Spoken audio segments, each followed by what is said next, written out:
Woro di Kadis Perumahan Rakyat Kawasan Perkebunan dan Cipta Karya Provinsi Jawa Timur, kemudian Pak Ketua DPP Inkindo Jawa Timur, Insinyur Adi Prawito, ternyata senior saya waktu SMA.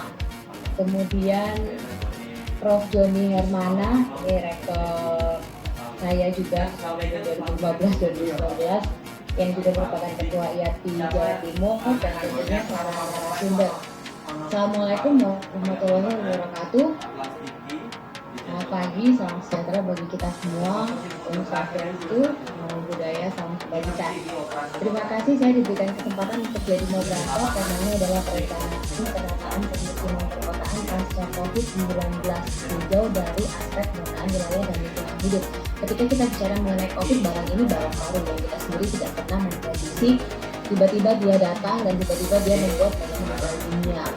Bentuknya nggak kelihatan, gejalanya pun sekarang sudah tanpa gejala, tetapi tiba-tiba bisa membuat orang kehilangan nyawa. Dan satu-satunya yang bisa kita lakukan adalah melalui protokol kesehatan yang sudah ditetapkan dan terus harus disosialisasikan oleh kita. Seperti apa kemudian perencanaan dan penataan karena kita tahu mayoritas dari wilayah yang banyak atasnya terjangkit virus COVID-19. Seperti apa kemudian penataannya, kemudian harus merencanakannya. Nanti kita akan bahas bersama dan kita akan tanyakan kepada para narasumber yang akan memaparkan materi-materinya. Yang pertama saya mau sapa adalah Insinyur Bayu Trimaksoro MM, yang merupakan Kepala Dinas Perumahan Rakyat Kawasan Perkebunan dan Cipta Karya Provinsi Jawa Timur. Selamat pagi.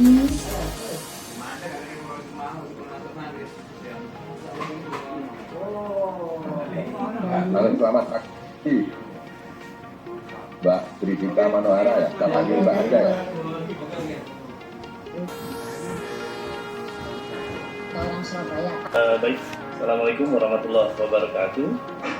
Selamat pagi Bapak Ibu peserta webinar. Selamat ulang tahun juga buat Prof. Joni ya, selamat ini. Kemudian hari ini saya akan menyampaikan sebenarnya ini lebih banyak pada mencurahkan ide saja gitu ya, terkait dengan koneksi antara tata ruang dengan bencana pandemi. Kenapa sifatnya curah ide? Karena untuk sebuah riset gitu ya, kami secara pribadi belum melakukan riset mendalam khusus untuk pandemi gitu ya, pandemi apalagi COVID-19 ini. Tapi kita punya pengalaman gitu ya, terkait dengan menyusun ataupun merancang sebuah tata ruang yang rendah risiko pasien, karena kita tahu bahwa para medis ini menjadi orang yang sangat mudah terpapar. Kemudian untuk lainnya saya pikir ada salah satu yang menarik, tadi saya ditanya gimana nih Surabaya gitu ya, kita tidak langsung menangani untuk masalah COVID di Surabaya ataupun di Jawa Timur, tapi kita membantu mulai dari aplikasi tracing COVID-19, kita membantu untuk di Jatim, kemudian juga kita juga membantu sekarang ada stiker di media sosial WA gitu misalnya dalam bahasa Surabaya atau bahasa Sasak dan bahasa Sunda gitu ya. Ini kita buatkan gitu stiker media sosial untuk bisa memberikan informasi bahwa COVID ini adalah sesuatu yang harus kita pahami, kita harus pelajari dan kita bisa hadapi bersama-sama.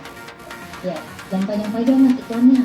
Ya, ini kalau baca sedikit berbagai macam informasi terkait dengan tata ruang itu sebenarnya sudah dimulai di awal abad 19.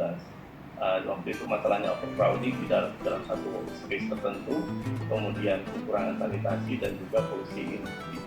Ini tahun 2001 dia memberikan semacam semuanya sudah kita rasakan dari mulai civil danger, kemudian kita udah nggak bisa sekolah ke kampus normal gitu ya, nggak bisa ke tempat kerja secara normal, sudah banyak lossesnya, human terutama gitu ya. Artinya ini sebagai sebuah bencana sudah sangat tepat untuk dijadikan sebagai bencana.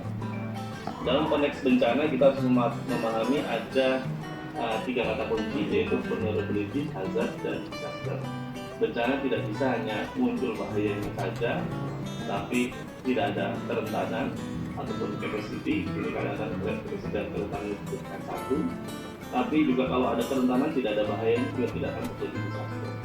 Dan dalam bentuk konsepsi gitu ini kita biasanya menghitung probability likelihood dari masing-masing kejadian bencana tadi, atau kita katakan sebagai risiko ya. Jadi yang ini adalah konteks di dalam risiko. Kita di Indonesia sudah mulai aware, apalagi setelah tahun 2004 gitu, setelah tsunami Aceh, dunia kebencanaan kita semakin lama semakin berkembang. 2004 terjadi Aceh, 2007 ada Undang-Undang Penanggulangan Bencana, dan kita mulai banyak BPBD di kabupaten kota, walaupun tidak 100%, ada beberapa yang sudah BPBD. Dan ini sifatnya holistik gitu ya, holistik. Penanganan bencana bukan hanya sekedar respon gitu ya. Jadi dari mulai pasca bencana, pra bencana, sesaat sebelum bencana, sesaat sesudah bencana, dan juga sesudah bencana, pasca bencana. Jadi apa artinya? Ada 3 kata kunci, minimal ada tiga kata kunci ini. Ada yang 6, ada yang 4, tapi saya minimal ada 3 ini. Ada itu absorb shock, kemudian bouncing back, dan learning conclusion. Artinya kalau ada bencana kita tidak terlalu stres karena rujukan kita itu kita bisa redam dengan baik. Kemudian bouncing back, setelah terjadinya bencana kita bisa kembali normal, dan juga kita bisa learning adaptation nanti setelah normal ya, atau new normal. Kita berharap kita berada di level more resilience, artinya setelah terjadinya bencana gitu, kita menjadi lebih baik, kita menjadi lebih bersih hidupnya, kita menjadi lebih sehat hidupnya, dan seterusnya. Artinya kita berharap bahwa kurva resiliensi nantinya gitu, kurva resiliensinya adalah di garis kiri. Ya, ini bisa di dalam konteks urban planning dan site planning sebetulnya. Kenapa ini perlu saya sampaikan? Karena ini akan memiliki beda responnya terhadap tata ruang di dalam COVID ini.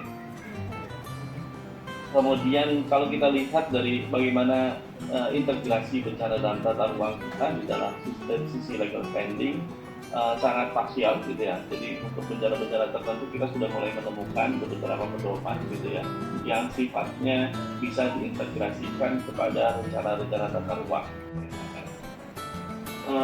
Kalau dari sisi RTRW gitu ya, penyusunan RTRW ini kita bisa juga melihat masih less gitu ya, masih less dari sisi integrasi antara bencana dan tata ruang dari sisi legal standingnya.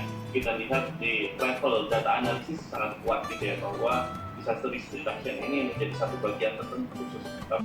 Waktu itu memang kasusnya adalah bencana gempa bumi gitu ya, tapi dari sisi diskusi hari ini kita bisa melihat bagaimana kita lemah dalam mengintegrasikan bencana ini dalam sebuah tata ruang, terutama di proses tata ruang. Proses perencanaannya nilai integrasinya 2,56, artinya sangat rendah, masih di bawah cukup gitu ya. Angka 3 itu adalah kayak gitu. Kemudian kita mengusulkan di dalam dokumen juga kita mengusulkan bagaimana kita bisa mengintegrasikan proses perencanaan kita menjadi tata ruang yang rendah risiko.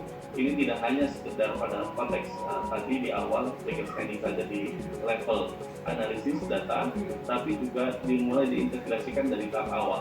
Dari mulai kita merumuskan isu bahwa bencana itu adalah sebuah isu utama gitu ya, bukan menjadi sebuah isu pinggiran. Kemudian bagaimana isu pengurangan risiko bencana itu dimasukkan ke dalam kebijakan pembangunan. Kemudian tentunya ada pengumpulan dan analisis yang lebih tajam di masing-masing kebencanaan itu. Kemudian alternatif bencana, secara konsep dari mulai konsep besar sampai kepada rencana sektoral itu harus bisa memberikan semacam highlight utama di upaya mengurangi risiko bencana ini. Itu dari sisi kinerja 2,16, jadi secara substansial materi-materi yang ada di dalam tata ruang yang kami teliti waktu itu. Di sini ini adalah segmentasi dalam sebuah dokumen perencanaan ruang. Ini saya coba gabungkan antara regional planning dengan detail plan gitu ya. Di sini adalah materi-materi yang ada ini, tapi lebih sehingga kita membutuhkan penanaman rencana pengembangan infrastruktur rendah risiko gitu ya. Jadi infrastrukturnya saja sudah penetapan aturan bangunan. Infrastruktur yang untuk pendaruratan, banyak kejadian bencana respon kita, mohon maaf kita tidak siap. Oleh karena itu salah satu kontribusi yang luar biasa dari Indonesia yaitu adalah sifat kegotong royongan dari konteks bahaya ini. Dan ini adalah konteks kerentanan dan kapasitas dari sebuah komponen kota. Kita melihat di sisi morfologi dan radius itu juga sangat berpengaruh. Building juga berpengaruh, infrastruktur juga berpengaruh. Memberikan tawaran sebuah diskusi ini gitu ya, bahwa untuk kebijakan kita harus bisa memainstream bahwa public health itu menjadi pertimbangan utama dalam merancang kota-kota di masa depan. Contohnya adalah kota sehat.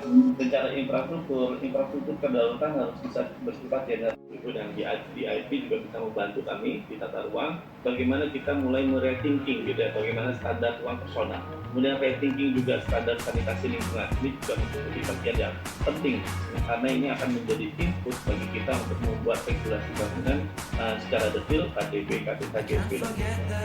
Kemudian rencana pengembangan sarkas ya sama gitu ya, sistem harus dirancang untuk meningkatkan kapasitas pada saat terjadinya bencana tersebut secara generik dan instan gitu ya, dari karantina wilayah wilayah ini tidak bisa berlangsung.